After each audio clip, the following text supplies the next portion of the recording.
Hello, everyone, and welcome to today's episode of the Globe webinar series on the future of global governance.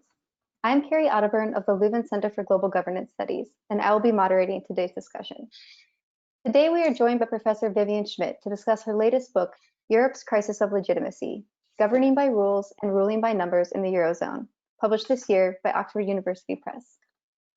Professor Vivien Schmidt is the Jean Monnet Professor of European Integration, Professor of International Relations, and Professor of Political Science at Boston University, as well as Founding Director of Boston University Center for the Study of Europe. Vivien's research focuses on European political economy, institutions, democracy, and political theory, in particular on the importance of ideas and discourse in political analysis, or discursive institutionalism. During her distinguished career that includes a dozen books and more than 200 journal articles, she has published a number of volumes, including Democracy in Europe and the Futures of European Capitalism. Also joining us today as discussant is Professor Carlos Closa Montero. Carlos is professor at the Institute for Public Goods and Policies at the Spanish Research Council and professor at the School of Transnational Governments at the European University Institute. He currently is co-editor of the European Political Science Review. His research primarily focuses on institutional design in regional organizations with a focus on the European Union. He has published widely on EU citizenship, the EU constitutional structure, and the relationship with the member states and comparative regionalism and regional governance. We will begin today's webinar with a presentation by Vivien of about 25 minutes. Then Carlos will start off the discussion by offering his reflection and asking a few questions, and Vivien will have an opportunity to respond. Then we will turn to questions from you, the audience. Feel free to send questions to me throughout the webinar by using the webinar chat box function on the side of the webinar window. It's at the bottom. I will collect your questions to share with the speakers following the presentations. Before we begin, just a few words about the GLOBE project. Funded by the European Commission's Horizon 2020 program, GLOBE seeks to understand the constraints and opportunities for the European Union in promoting its interests and values through global governance with specific attention to four key areas: trade and development, security and migration, climate change, and global finance. The 3.5-year project aims to identify the major roadblocks to effective and coherent global governance by multiple stakeholders in a multipolar world, as well as to look ahead to 2030 and 2050 in order to equip policymakers with the tools they will need to deal with future challenges. On behalf of the GLOBE project, I would like to thank both Vivien and Carlos for joining us today. And now it is my great pleasure to give the floor to Vivien. You have the floor. Thank you very much. Well, delighted to be here and delighted that you're there. So I'm going to be talking about my book, Europe's Crisis of Legitimacy, Governing by Rules and Ruling by Numbers in the Eurozone. So I think the important thing to say is that this crisis is not just about economics or politics, it's also about legitimacy. The problem for the EU at the inception of the Eurozone crisis is that it decided to govern by rules and rule by numbers in 2010. The result was legitimacy at risk because we ended up seeing deteriorating economics and toxic politics. This went on for a couple of years, at which point there was a recognition that things weren't working. And between 2013 and 2015, what you saw was EU actors reinterpreting the rules and recalculating the numbers by stealth. So what you got was incremental improvement, but suboptimal rules and a perception of illegitimacy all around. Finally, by 2015 and on, EU actors admitted to their reinterpretations to ensure greater legitimacy, but the damage had already been done. So you might ask, why look at legitimacy in the Eurozone crisis? And for me, this became a lens through which to investigate political economy, politics, and governance processes, and actually find a way to put them all together, to show the ways in which they interact, interrelate, and also to emphasize the fact that EU actors don't simply think just about interests or follow cultural frames or sort of path-dependent processes, but actually they try to legitimate what they do. That means that I take EU actors as sentient agents, thinking, speaking, acting agents who also legitimate their actions. It's not just about interests, not just about path-dependent rules, not only about cultural frames, although these are also very important. And in this context, I use what I call discursive institutionalism as in my methodological approach. And this is a focus on the substantive content of ideas and the interactive processes of discourse, but importantly, in institutional context. And by that, I mean in terms of a meaning context and logics of communication, but also I don't abandon the other three neo-institutionalisms. Rational choice, historical and sociological institutionalist analyses serve as background, can serve as background information, or as things to be investigated. Importantly, discursive institutionalism gives us a bridge to thinking about legitimacy. It takes us from empirics to norms and values, but also to power, ideational power, in addition to the coercive and institutional power that is essentially the remit of rational choice and historical institutionalist approaches. So after this long introduction, the big question is, how do we define legitimacy? The most basic way is in terms of a Weberian conception of legitimacy as governing authority and public consent, public trust in a particular governing authority.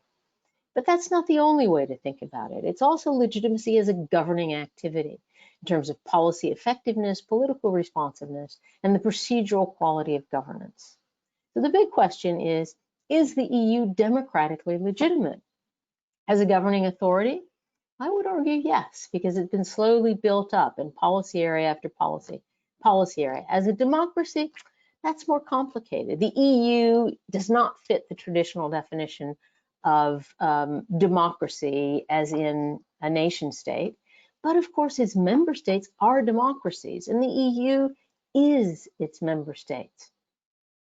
But what about democratic legitimacy in terms of governing activity? Well, in many areas, it is also democratically legitimate in that context. But the Eurozone governing activities were highly problematic, and that's what we turn to next. So how do we think about legitimacy in EU governing activity? Legitimacy can be seen as, already mentioned, political, performance, and procedural. In the terms of EU studies systems theories, it's about output legitimacy, which is a performance criterion about policy effectiveness and performance. Input legitimacy is a political criterion about representation, participation, and responsiveness. And here it's important to note that people often see trade-offs. Okay, people voted for something stupid, it doesn't work, but they voted for it, so it's legitimate. Or people didn't vote for something, they didn't know about it, but it works. Therefore, it can also be seen as legitimate. The third category of legitimacy, throughput legitimacy, which is a procedural criterion about the quality of the processes, efficacy, accountability, transparency, inclusiveness, openness, which I've put all together in throughput as a way of showing that it's a different kind of legitimizing mechanism from input and output, even though lots of the scholarship kind of leaves that very vague and either puts accountability in input or output, etc. I think importantly for throughput, there are no trade-offs. If you've got good quality processes, they're almost invisible. It just allows input to go straight to output without visibility. But if your procedures are oppressive, incompetent, biased, or corrupt, then of course it taints the output, the perceptions of the result, and skews the input or the politics involved. So, and this is an important point because the problem for EU actors in a kind of stylized way is at the inception of the Eurozone crisis, they thought, well, all we have to do is double down on the rules, procedural, and we'll get good policy performance, and therefore it doesn't matter that citizens haven't been consulted. But pretty quickly, they realized this was a big mistake. So another slide that I'll go through very quickly is, in terms of the EU, there's a split level legitimacy. Because at the EU level, you've got output and throughput legitimacy. It's about performance and about procedures. And it's at the national level that's about politics. That was probably okay in the early years with the permissive consensus, but as we've gotten an increasingly constraining dissensus and increasing politicization, this has become increasingly problematic for the EU. We've seen at the bottom growing Euroscepticism, and that causes pressures from the bottom up, creating the constraining dissensus. This is about post-functionalist theory. But on top of this, at the top, we see a new politicized dynamics of interaction. We know that the intergovernmentalists think the council is in charge, the supranationalists, the commission, the ECB are in control, and the parliamentarists say that the EP is having greater and greater influence. Importantly, to my mind, it's that all of these actors have been increasingly empowered and increasingly interact. They cooperate, but they also have become increasingly contestational. I think that's really what's important here. And then I guess the final question here is politicization a good thing or a bad thing? Well, you'd say it's a bad thing because it's the Eurogroup of finance ministers accusing the Commission of going too far. It's the European Parliament accusing the Council and the Commission of doing the wrong things. So there's sort of negative, if you will, legitimacy. It's sort of the discourse leads to a sense of illegitimacy with politicization. But on the other hand, you could say, wait a minute, maybe the processes are a good thing, because after all, isn't this what happens at the national level as well, where you get increasing contestation? That's what politics is all about. So that the EU may be increasingly legitimate in terms of the processes, even though in the substance, in the Eurozone crisis at least, it has been seen as less and less legitimate. So finally, we're going to get to EU actors. And this is mostly about throughput legitimacy, although the other kinds of legitimacy come in. And the big question when we start talking about legitimacy is, how do we think about EU actors? Well, I can't say I think they're wrong or I think they're right. We need to weigh, this is about legitimacy, we need to weigh the arguments on both sides. So what I'm going to give you now is a set of Janus-faced views of each of the major EU actors. So we start with the Council. And the big question for the Council is, was the Council at the height of the Eurozone crisis a dictator led by Germany, a one-size-fits-one rules? After all, the Council is not an input representative forum, even though at moments both Sarkozy and Merkel were saying, yeah, this is what democracy is all about. And it's not even a throughput accountability forum in the sense that no one can hold the Council to account. There's not a parliament. The European Parliament does not, unlike the national level, national parliaments hold their executives to account. They are the accountability forum. That is not the case in the EU. And on top of that, who won in all of this? It was about German economic interests.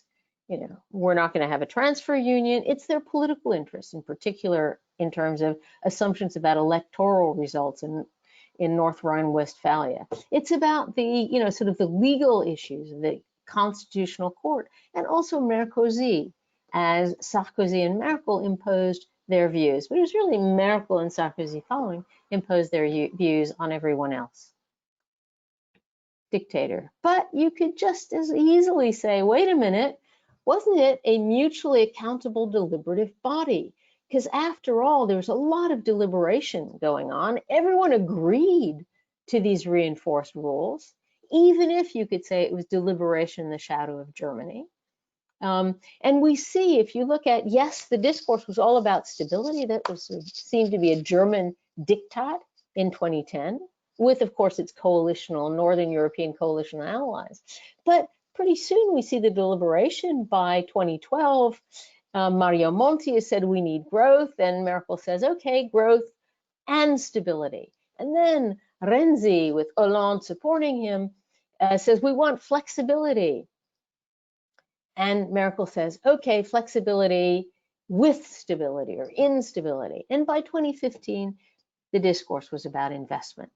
And these certainly were not what Germany expected or wanted initially. So you could say that actually dictator, deliberative body, one can make a case either way.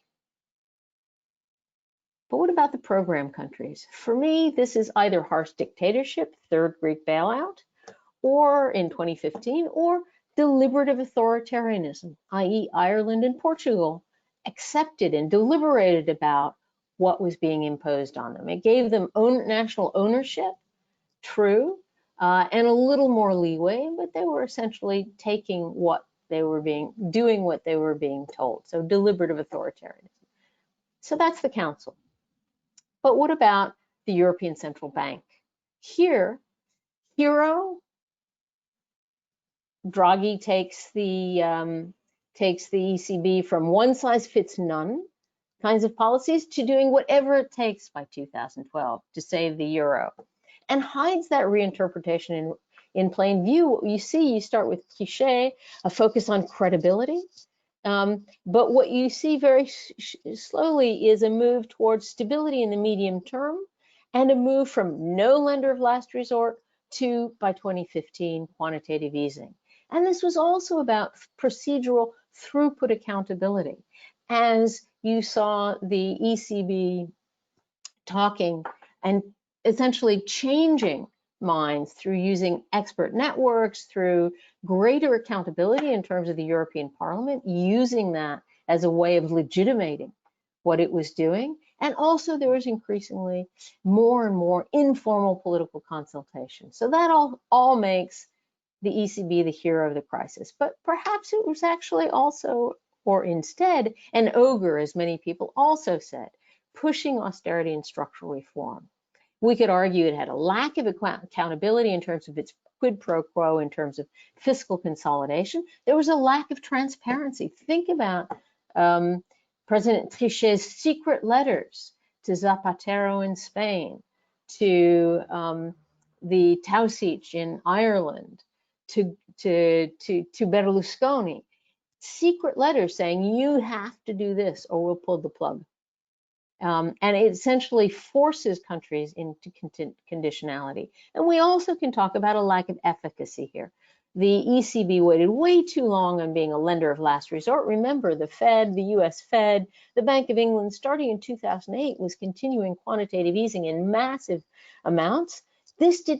Quantitative easing didn't happen in the Eurozone until 2015, even though we saw moves in that direction slowly and incrementally. So ECB, hero or ogre, you choose. What about the Commission? Ayatollahs of austerity? Certainly until 2012, it was the enforcer in the European semester's one-size-fits-all. In the Troika, it was the enforcer for the Eurogroup. It basically invents the European semester and pushes restrictive rules, etc. Ayatollahs of austerity or ministers of moderation, certainly from 2013 on. Think about the poor Commission found itself between a rock, Northern Europe, and a hard place, Southern Europe. And it was quite clear to the Commission that as performance failed, output legitimacy failed, it was necessary to increase its flexibility. So in the procedures, throughput flexibility. And so what you saw is increasing derogations of the rules to France and Italy twice in 2013 and 2015. It allows Spain to recalculate the numbers. And other things like that. And what you see is it slows deficit reduction. It changes the definition of structural reform in its annual growth surveys. But importantly, in this 2013 to 2015 period, Olli Rehn still has an Ayatollah-like discourse. Harsh austerity and structural reform, even though his commission was easing the rules. And this is what I meant about reinterpretation of the rules by stealth, which leads to a sense of illegitimacy. They were doing the right thing, but they were saying, no, we're not doing it. Juncker Commission beginning in 2015 actually tells the truth about flexibility, saying, yes, we're flexible, and I'm a political commission, and that's fine, but also adds rules for flexibility. So we're not out of the rules-based governance at all. What about the parliament? Talking shop with no size at all? Certainly it seemed like at first. It is the most input legitimate of bodies, but how much is the question? And it was essentially sidelined in the crisis, certainly in the early years. It had little input to the process, political input, and little effect on output, on performance. Although, of course, it was involved in the six-pack and the two-pack, but it didn't do anything to try to alleviate things there. But you could argue instead that, rather than just a talking shop, didn't it become increasingly an equal partner? We saw increasing legislative input via co-decision. It becomes the go-to body for input legitimacy. In particular, think about the ECB, and also the Spitzenkandidat of 2014. Tremendously important. And it had an increasingly critical voice in its reports, in hearings, etc., accusing the Commission, ECB, and the Council of throughput illegitimacy, if you will. What about output legitimacy? Here we're going to go very fast. Effectiveness of the policy ideas. Well, they weren't effective. We see failures in framing.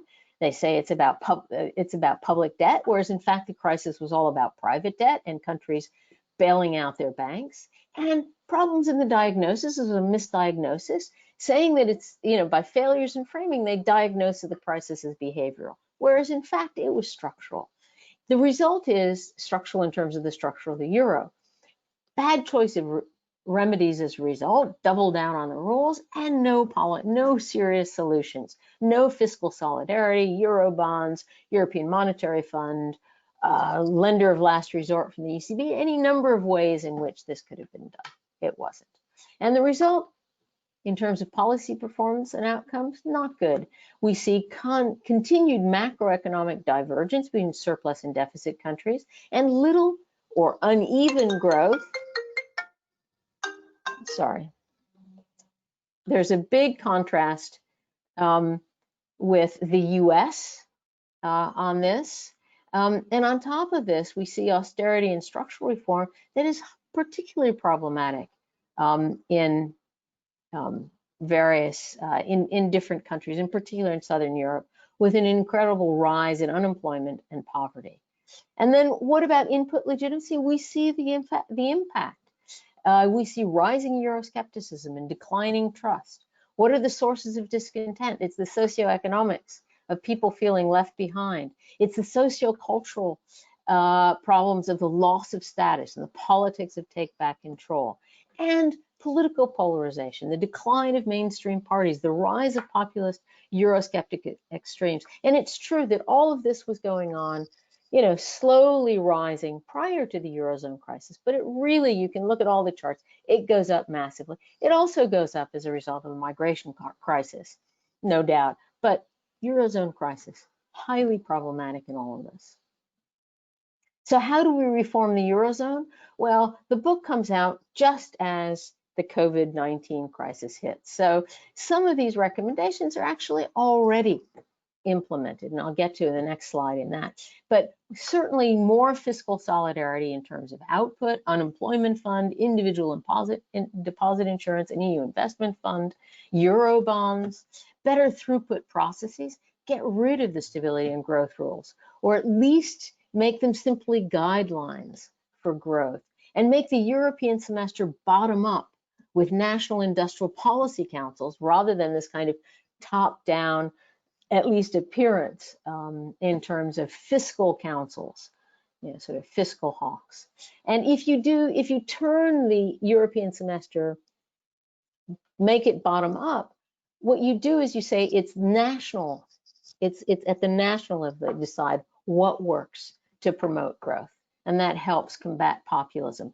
What about more avenues for input and the unanimity rule, have super majorities with opt-outs instead, and turn the treaty-based Eurozone rules at least into ordinary legislation where they can be amended or not, and have more community methods, more linkages between the European Parliament and the national parliaments. But what about COVID-19? This actually reverses things. And all I can say is, thank goodness I had one day before the book went off to the publisher, where COVID-19 crisis hits, and I think, oh my God, my first line of the book was reading, the Eurozone crisis is arguably the worst crisis in the history of the EU, or at least over the past decade. Whoops. So I was fortunate, I was able to say, with the exception of the COVID-19 crisis. Okay, so what makes the COVID-19 crisis exceptional is that initially, actually, it didn't look exceptional at all. It looked like the Eurozone crisis, déjà vu, all over again. The Council was unaccountable. It failed to act as member states pursued their own policies. The ECB claimed it's not my mandate to deal with the spreads between German and Italian bonds. The European Parliament had no role. The Commission was nowhere. And it also looked like the migration crisis redux as national borders went up everywhere. But very quickly, things change. We see better throughput and output legitimacy. The member states, they end budgetary austerity with big infusions of money to national businesses, to bolster, to support jobs and businesses. The Council, the Franco-German duo, is back as a mutually accountable deliberative body without any dictatorship as such. The ECB is the hero without ogre-like austerity and structural reform policies.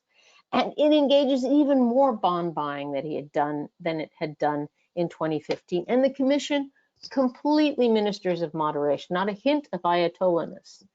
They suspend the budgetary criteria. They suspend the rules on state aid. They produce SURE to support employment. And they recommend a European recovery fund that's even bigger than that recommended by the Council, etc. You could say that with the frugal four, we have some of the old problems back, and maybe dictatorship, but actually even there was continued deliberation, so mutual accountability. And in this, the European Parliament seemed a bit missing in action. However, with the budgetary discussions that are coming up, it's the European Parliament saying we're going to put back serious money, 7 billion plus euros, back into the budget for EU for health, and on and on and on. So what we can say is much more legitimacy during COVID-19. So what's next? There's still some way to go. The populist revolt is not over. The governing by rules and ruling by numbers of the Eurozone have only been suspended, not officially revoked. There needs to be reform there, and there are discussions already in think tanks about that. But equally problematic, the Eurozone still lacks the necessary instruments for optimal performance. But what we can say is the response to the COVID crisis reverses some of the worst legitimacy lapses of the Eurozone. At least it's a very good start.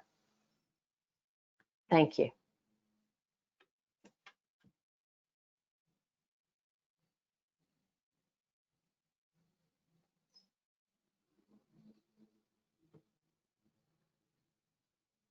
So I've just finished, and I think it's on to Carlos now. Yeah, absolutely. Sorry, I was having trouble getting my mic back on. Thank you so much for that wonderful presentation. I'm going to pass the mic over to Carlos to kick off the discussion. Sorry. And can you stop my sharing screen? I can, yes. Okay. And let's see, I will do that in just a moment. But also I wanted to remind the audience that they should send their questions in the chat box, and you can start sending them to me right now, and I will be able to get to them fairly shortly. And so I will now pass the floor to Carlos, and I will remove the screen for you, Vivien. Thank you very much. Okay, thank you. Can you hear me? Yeah. Okay, so thank you very much for inviting me to discuss Vivien's book, which I think is an incredibly rich book. It's very well researched. There is a lot of empirical evidence there, and not only is impressive bibliographical review behind, so it produces a very comprehensive overview of the changes in macroeconomic and fiscal governance. Not only that, it's a very important book about legitimacy, and I'm going to focus precisely on that aspect in my comment. Needless to say, I really enjoy reading the book, and the best compliment I can make is that it makes me think very hard to raise some kind of argument. And given the richness of the book, it would be impossible for me to make justice to everything there. So I'm just going to pick up a few things. But before I start, just let me try to summarize how I see the idea of governing by rules and ruling by numbers, which I think is very compelling and links to the way I perceived that when I wrote about these issues like a few years ago. And I think there are 4 characteristics that are somehow embedded in Vivien's book. The 4 characteristics of this governance is first, constitutional rigidity. Treaties phrase political choices that afterwards result very difficult to reform, and hence Vivien's proposal to move from unanimity and to go to qualified majority is a good one, even though I think it's very, very difficult to transit this avenue. And because of that, there is a second characteristic that has permeated this macroeconomic and fiscal governance, which is what I call constitutional brinkmanship.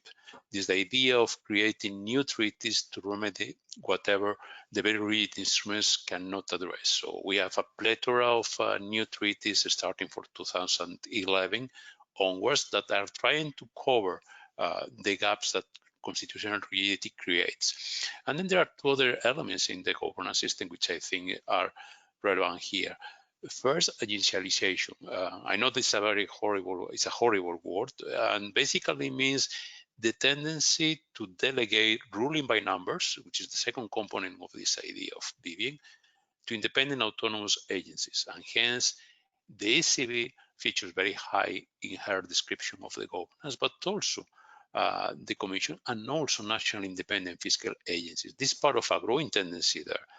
But next to that, there is a 4 characteristic, which is institutional ambiguity, meaning that institutions cannot be captured only in one dimension, and hence Vivien's offer of 2 contradictory pictures of the same actor. For instance, here and over is speaking about the European Central Bank. So these are 4 characteristics that I think capture the essence of governing by rules, ruling by numbers that is behind Vivien's title. But now let me raise Vivien some questions and comments for you to address. And I was really drawn into the more theoretical part of the book. So basically, they are addressing that theoretical part. So my first question refers to the approach, and you adopt what I would call a structural approach, which is derived from system theory, even though you seek to insert also agency within the explanation. My contention here is that, as is often the case, the balance between structure and agency increases our understanding of complexity, even though decreases perhaps precision in explanation.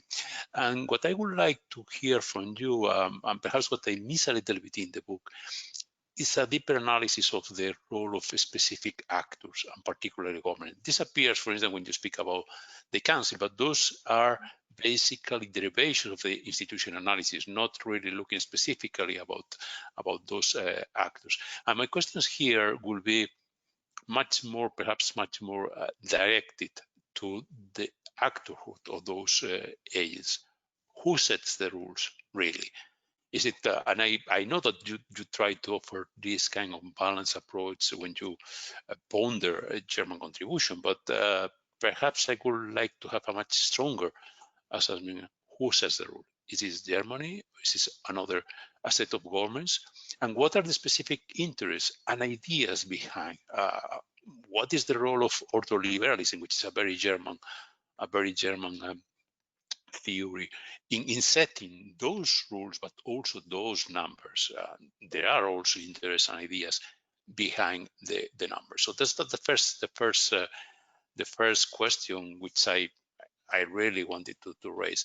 And the preference for discourse of institutionalism as the methodological choice in a way reinforces the structural view, paradoxically, because you recognize that discourse of institutionalism complements other explanations. But I would like to push you a little bit in this direction. One thing that I miss here is that discourse of institutionalism does not clearly differentiate the roles of the different actors, their specific agency. Certainly, there are patterns of deliberation, contestation, persuasion. Those exist and those can be presented. But for me, again, the crucial question is who are the actors engaging in discourses and what are the relative distribution of resources, including ideas. For instance, I mentioned before, what was the role of the German government in comparison to the Greek government?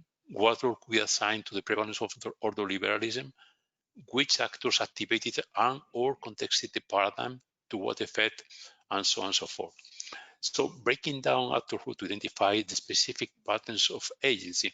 In a way, you have that, but it's a kind of integrated actorhood in which it's not very easy to distinguish who are the actors behind specific decisions.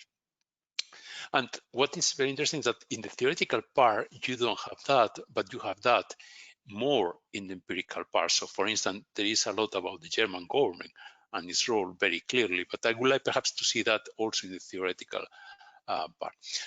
A second question I would like to raise refers to theoretical concepts, and system theory that you use is very well suited because it has been designed as a kind of wholly comprehensive theory covering everything from small tribes and political communities to the global system. And in fact, I wrote in 1997 a book in Spanish on the European Union political system. Now, the problem that I found with systems theory is that, like many of our own other theories and concepts, is that it may suffer from a mechanical translation of the model of, for instance, in this case, input-output legitimacy from the national level to the European Union level. And here I would point to a couple of things. First, Easton speaks of political community, regime, and political authority. So there are three elements here. And leaving aside the later political authorities, at the national level, assuming that the states are the system, regime legitimacy refers to the specific institutional configuration that connects input and output legitimacy. This is what you were talking in the presentation as governing authority, governing activities, and so on and so forth. The important point is that system and regime are relatively separated at the national level. Legitimacy crises refer more often to insatisfaction with the institutional configuration relating input and output, what we could call regime legitimacy. And usually, and that's an important point, regime legitimacy does not affect the system. Even if citizens are discontent with part of the regime, parties, electoral system, and so on and so forth, this is not bound to affect the polity, even though in some cases it has started to appear, like in Scotland or Catalonia. At the European Union level, however, the distinction between regime and system blurs, and hence any crisis on the relationship between input and output is bound to affect the system. So when we have a regime crisis in the European Union, we project that as a system crisis. The samples are there: 2005 constitutional crisis, Brexit, the perception of Italexis during the early stages of the COVID crisis, the Grexit during the macroeconomic and fiscal crisis, and so on and so forth. All those situations can become easily systemic in the sense of affecting the very system of the European Union. And in fact, you come to this very issue in your discussion of the relationship between identity and legitimacy. But my direct question is, how regime crisis becomes systemic crisis, meaning crisis that affect the very survival of the system. And you were saying that COVID probably was the biggest crisis. My hinge here is totally contrafactory, is that we survived the COVID crisis because it lasted very short. Otherwise, it could be a really devastating crisis for the survival of the European Union. But as I said, it's totally contrafactory. Now, a couple of additional points related to this translation of systems and input-output legitimacy and output legitimacy from the national to the European Union level. There are two challenges which I think are very important for this construction. The first is that at the national level, we can really construct input and output around specific moments provided by elections, in the sense that we can measure somehow. So reflectiveness input can be identified somehow, even if it's very imperfect, but can be identified in relation to voter choices, whilst outputs can be related to government's decisions. So even though accepting that is a very imperfect way to measure it, we have an instrument to measure input and output legitimacy. Now, at the European Union level, we have anything. We have not anything like that, because the European Parliament elections, because of the reason I'm going to say now, do not provide for this proxy. So we have a kind of continuous process of input and output, which is not in a way sequential for all and every member state. And that creates problems, because we can speak about input legitimacy from a kind of European Union level in a very coherent way, but it's not perceived in the same way if you are sitting in a specific national setting. I will come back later to this idea. And the second question about leaving aside the moment to measure that, the second question is, of course, the mechanism to translate input legitimacy to the system, which in the national domain is made basically by the function of aggregating preferences of political parties. Again, this is a very imperfect proxy, but it works. Now, we don't have anything like that at the European Union level, because the European Parliament elections are known because of the inability of political parties, A, to aggregate preferences of voters, and B, of course, to translate those preferences into something meaningful in terms of a policy program that depends very much on the selection of the Commission and the relation of the Commission with the Council and a few other factors which are not specifically related to the actor. So we have these two problems to relate the model of legitimacy of the system theory at the European Union level. And two additional questions, because I am running late really with my comments, but two additional questions very quickly. One thing which is very direct.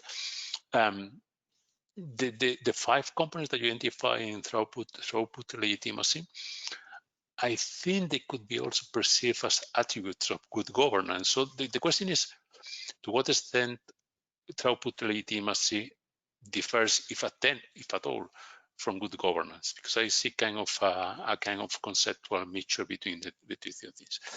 And then a last question about the notion of legitimacy. You said in a very important statement, page 29, legitimacy is always constructed as a matter of discussion, deliberation, and contestation, and not just among citizens, politicians, and experts.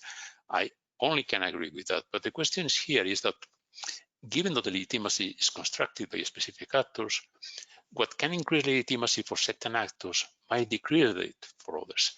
Take the example of hypothetical expansion or reform of the mandate of the ECB. This could be perceived as an improvement of the governance system and legitimacy for some actors, but others can see it as a deeply damaging governance rule. So we have a highly unstable situation to try to rebuild this legitimacy, because there can be any kind of symmetry when we look at the European Union system from the national level. And if I am allowed for 1 second, I could perhaps show you a slide which I think shows a little bit the big problem that I see, which is the complexity of the system. Can I show this slide? Sure, but please try to wrap it up after this so we can get to some audience questions. Thanks so much. Where is it? I just sent you the request. Okay. So I don't know what you can see now. This, can you? Yes.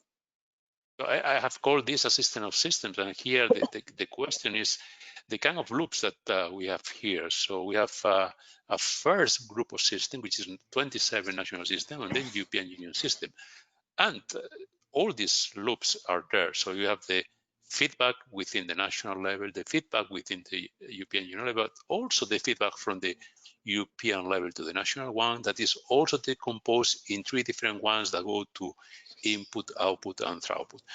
I know this is very complex, but it's a kind of picture of what happens in reality. So when we speak about politicization, we are referring also to the fact, for instance, that the feedback from the European Union working fits into input in the national level, right? Now, this creates a very complex dynamic between the 2-level system, which I find very difficult to resolve. And but I would like Vivien perhaps to reflect on this idea of a system of systems. It's not only the European Union system, but also the national system. That introduces a lot of complexity. Anyway, I don't want to take more of your time. All in all, this is an excellent book, which is full of deep analysis and proposals, and that with no doubt will enlarge our understanding of European Union legitimacy and its crisis. Thank you very much, and I'm happy to hear your responses. Thank you. On to you, Vivien.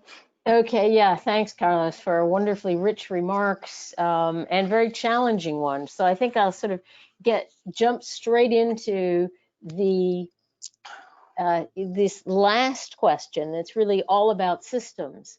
And in a way, what you've done is demonstrate why I didn't write exactly that. Because in a way, there's a danger in going too deeply into an Estonian systemic analysis, because it doesn't really apply. So I found myself in a real quandary. What I wanted to do was talk about legitimacy and the language. So here's the discursive part. The language of EU studies, of much of it, is about input and output. And way back in 2010, I was thinking to myself, there's something missing here, and came up with throughput, just as a way of saying, you know, no one's talking about the procedures separately. And I came up with throughput.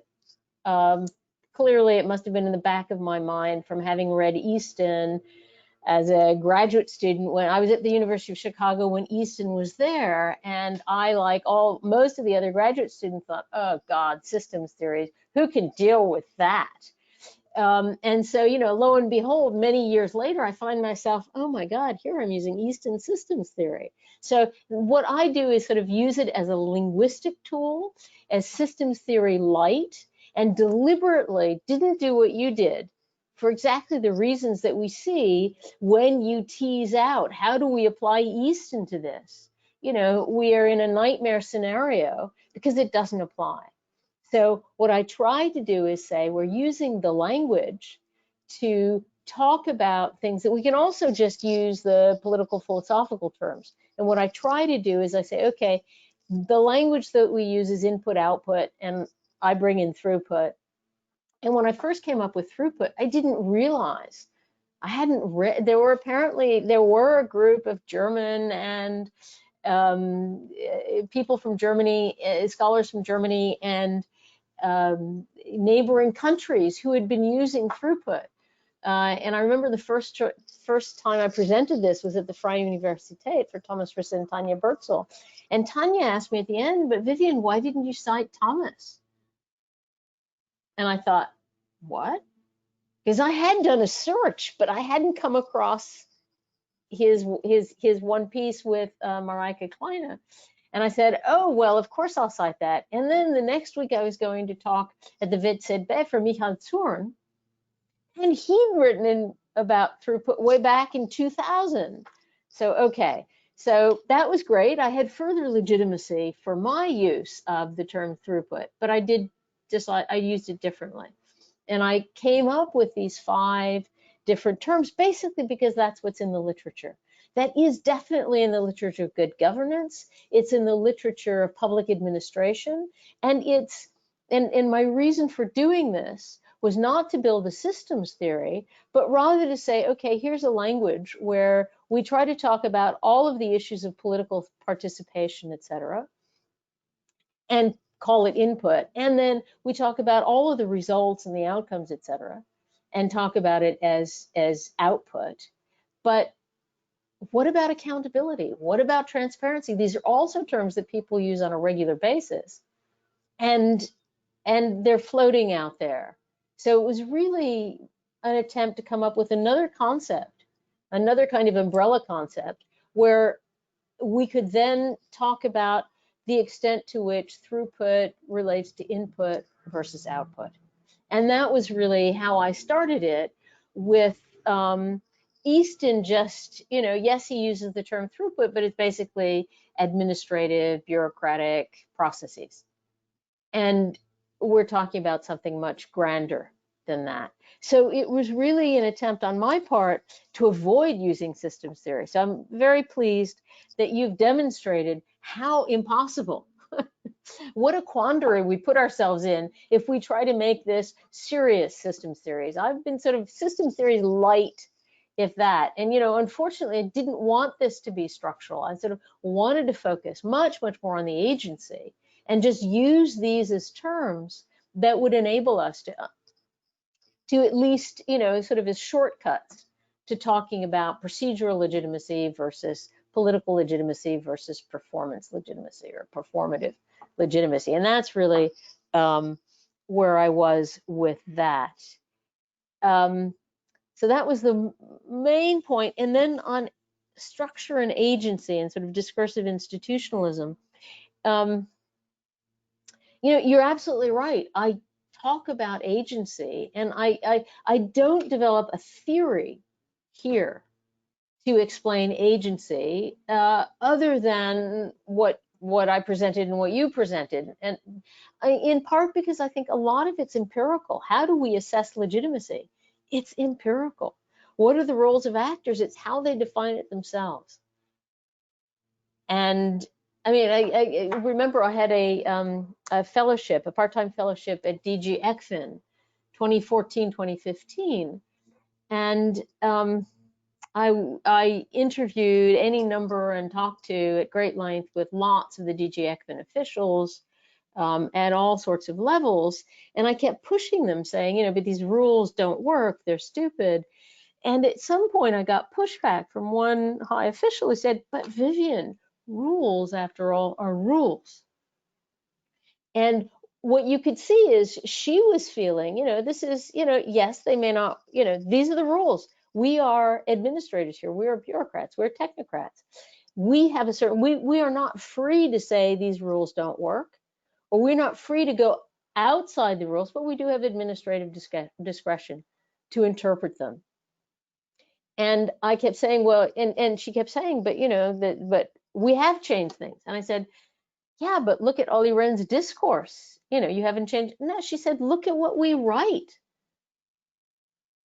And then, of course, when you look at the annual growth surveys, and this is the way the actors actually are engaged in reinterpreting and in legitimizing what they're doing. And when you look at the annual growth surveys, you see they start from a very narrow definition. Structural reform is the best because headline goals 2011 to 20 through 2014 are basically fiscal consolidation. And that's what all the member states looked at. But structural reform, and that doesn't change much. But number two headline goal is structural reform. And structural reform goes from 2011, crush the unions, cut benefits, cut pensions, to by 2012, 2013, talk to the social partners. Do whatever you can. And 2015 on, you get a big push for social solidarity. And for the Europe 2020 goals, et cetera. So what you see is how these agents, as you asked, reinterpret the rules, but also their ideas are changing, and these can be seen in that. And of course, so who sets the rules is a very complicated process. And it's an empirical, and so I think it's only empirically that we can do this. So I tried to set the big outlines of how do we think about legitimacy, and then how do we go about considering legitimacy in terms of the actors, and actually taking the actors seriously, what they say, what they think, but not only that, but also looking from outside. So it's looking from inside and outside. It's empirical, but it's also normative. And these are both empirical guidelines to how we analyze, but they're also normative standards that we can use to judge. And I suppose I should open it up to questions. But thank you, Carlos, for wonderful comments. Thank you both very much. We do have a few questions in from the audience, and I will start off with a round. Maybe you have a couple of them first and see where we're at time-wise, and then we can go from there. So first, I will start with a question from Andrea Manzella, who's asking, is there a need of passing over an intergovernmental system, especially in certain policy-making sectors, such as the common foreign security policy or the common security defense policy, to unite Europe? Does this method unbalance the power allocation among European actors and member states? Would there be a need of a single formal agenda setter? And perhaps you can comment then also on the legitimacy of this proposal. And then we have one from Manuel Albers, who notes that the role of nation states seems to be mostly discussed in terms of their voice in the European Council. How do member state governments play a role in your framework or analysis beyond the Council and beyond Mercosi? And then finally, one from Charles Sliders, who is noting the last sentence before your conclusion, in which you say, and the EU as a whole must devise new means of encouraging citizen participation. And he's wondering if you're referring to direct citizen participation or simply enhancing the representative functions of the European Parliament. The EU has increased direct citizen participation with only limited effect. We think that the EU is better off considering enhancing direct participation at the local level. So we can maybe start with those and see where that goes. Great. Yeah, thank you for all those great comments. I'll start from the last question first on citizen participation. And, you know, I'm open to any which way that works, essentially. And there are many different ways. There have been, it's true that there are that the citizen petition is not a very great tool, hasn't really worked very well, but it is something. When I was talking about the European semester and flipping it, it was really about trying to encourage greater citizen participation. This is looks like a top-down exercise. It's actually somewhat less top-down than it appears, or that populist politicians would argue, you know, saying that the EU makes us do this. In fact, there's the European semester is actually quite an amazing architecture of coordination. But the problem is it's perceived as top-down, and it's largely top-down in the sense of which ideas work. And of course, we're talking pre-COVID, because COVID has basically, you know, we've gone to growth, we've gone to renewables, we've gone to investment in a big way and providing the means for investment, deeper integration through EU-level bonds and through the recovery fund. That's all extraordinary. And tremendously important. But again, it's got to be the national level that decides how to spend the money. Prior to this, and that's when, you know, we need to talk about citizen participation. You know, the European semester was all top down, was more fiscal hawks, fiscal councils.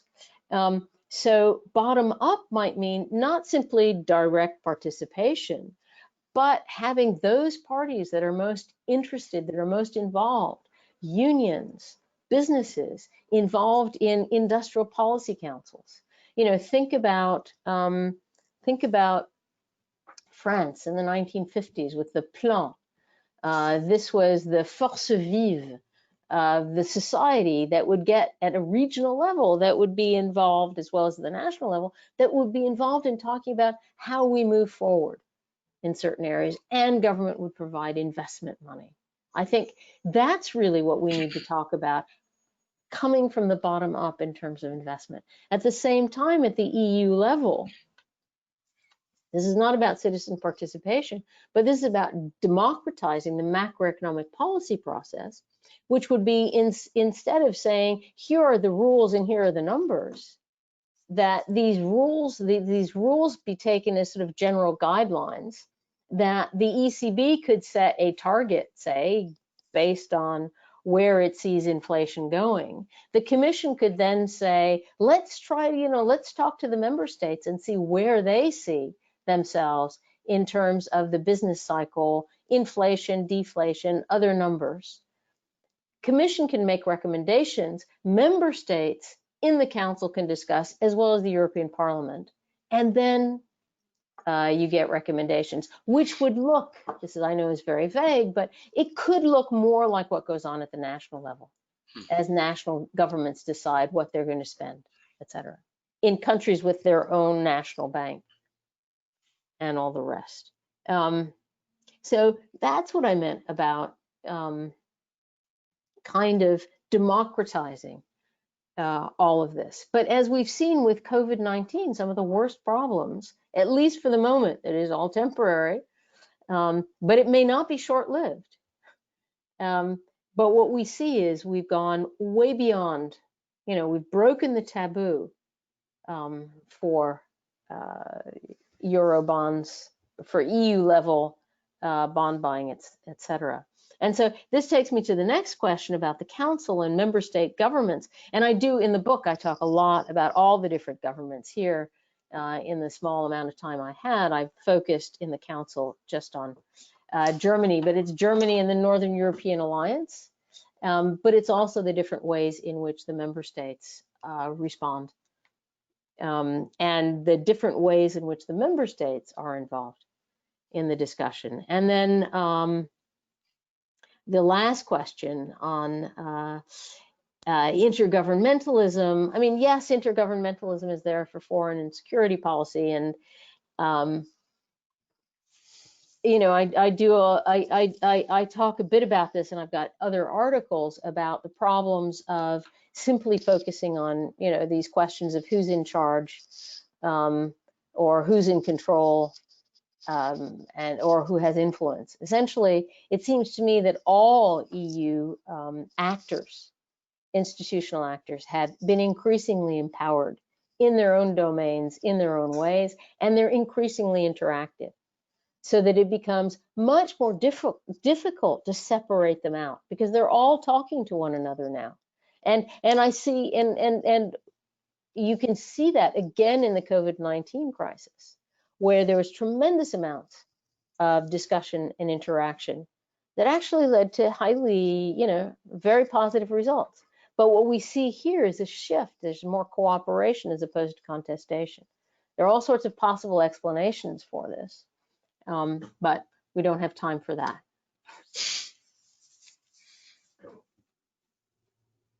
Is there another set of questions, or are we out of time? There are, but we are sort of out of time. But maybe if you agree, I can send these other questions along to you via email. And if you care to follow up, we can arrange that bilaterally.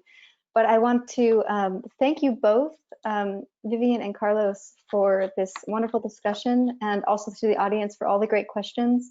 I'll be sure to pass them along, especially those that we didn't get to. And I also want to announce that this video will be available on the Globe website in a few days, but it'll be on YouTube as well. And you can find it if you want to follow back up on some of those explanations from her book's arguments. I think that's a great place to start. If you want to dig into this a little bit deeper, feel free to share it with your friends.